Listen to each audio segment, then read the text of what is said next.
आज मैं आपके साथ वेकेशन टास्क क्लास 6 का पेज नंबर 67 शेयर कर रही हूँ उर्दू का।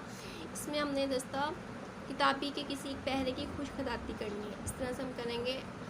हम ऐसी दुनिया में रहते हैं जहाँ अच्छे बुरे हर तरह के लोग होते हैं। हमारा वास्ता अच्छे लोगों के साथ और बुरे लोगों के साथ भी बढ़ता है। आपने देखा होगा एक जमात में कुछ बच्चे शरारती होते, कुछ भले मांस पास खामोश रहने वाले होते हैं, लेकिन हम अपने मिजाज के मुताबिक दोस्त बनाते हैं। अगर दोस्त हमारे मिजाज के मुताबिक हो तो हमारा वक्त बामकसद और पुरलुफ्त गुजरता है। ठीक है, इस तरह से हम ये खुशखदाती लिख लेंगे और आप भी इस तरह से लिख लीजिएगा। ये पेज नंबर 67 है और आई होप सो आपको मेरी वीडियो पसंद आई होगी। मेरी वीडियो पसंद आई मेरे चैनल को ज़रूर सब्सक्राइब करें और बेल आइकन को जरूर प्रेस कीजिएगा ताकि मेरी न्यू आने वाली वीडियो का नोटिफिकेशन आपको मिल सके। अपना बहुत सारा ख्याल रखिएगा और नेक्स्ट वीडियो के लिए इजाज़त दीजिए। अल्लाह हाफिज़।